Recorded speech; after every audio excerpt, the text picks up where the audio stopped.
Un véritable drame. Mardi 24 novembre 2020, Christophe Dominici a été retrouvé mort dans le parc de Saint-Cloud, situé dans les Hauts-de-Seine.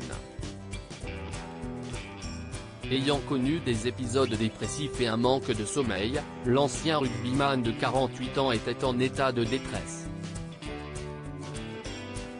Lundi 3 octobre 2022, l'entraîneur de rugby Benjamin Bagat, ancien ami de Christophe Dominici, était invité sur le plateau de Ça commence aujourd'hui, sur France 2, afin d'évoquer la dépression dans le sport. Évoquant le décès de son ami, celui-ci a déclaré « J'étais abasourdi. Même aujourd'hui, j'ai gardé son numéro de téléphone, je relis les messages qu'on s'envoyait.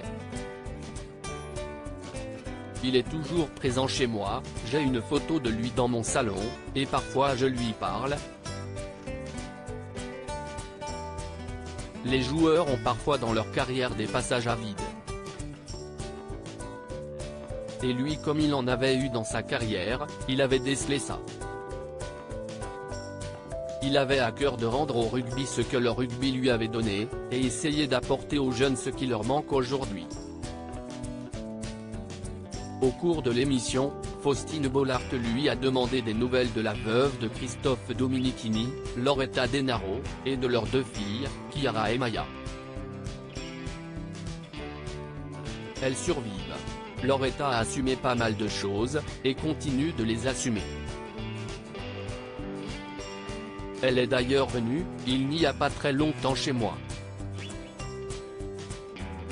J'ai été surpris parce que je lui ai dit, franchement Loretta, tu es une vraie petite femme d'affaires.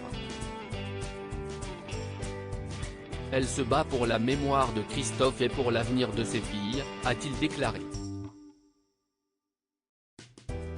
Avec émotion, Benjamin Bagat a ajouté, ses filles, forcément, sont tristes et pensent souvent à leur papa.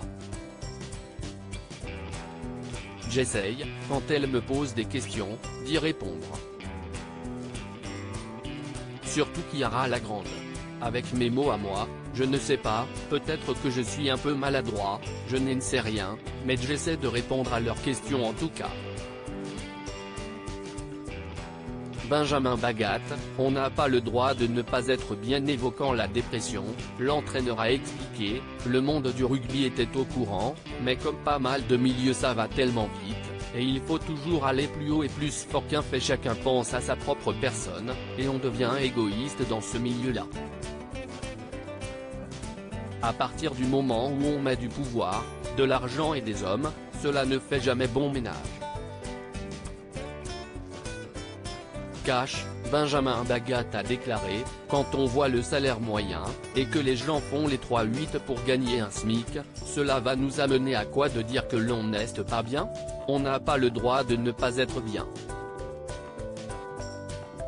On vit de notre passion, et on a des salaires bien plus élevés que la moyenne. Et donc on rentre dans ce système-là, que lorsqu'on n'est pas bien, on ne parle pas. Il y a que nos proches qui s'en rendent compte. On n'a pas envie d'être faible, et si est-ce une erreur de penser ça? Le fait de ne parler fait que les choses peuvent évoluer. En décembre 2020, dans les colonnes de Paris Match, la veuve du joueur de rugby avait refusé la thèse du suicide. Quand il est parti ce matin-là, il n'a fait aucun geste étrange, il ne m'a lancé aucun regard particulier, il n'a pas plus embrassé ses filles que d'habitude. Je ne comprends pas, si est impossible. Bouleversée, Loretta Denaro avait assuré, l'échec du projet de relance de Béziers l'a détruit. Lire toutes les critiques, ça l'a beaucoup affecté, il s'est senti isolé, abandonné. Quand son projet a été écarté, il n'a pas dormi pendant 15 jours, il était dévasté. Mais pas au point de commettre un geste désespéré. Ce n'est pas possible, il avait trop de vie en lui pour faire ça. À propos de l'auteur Lola Leguer, ce dernier article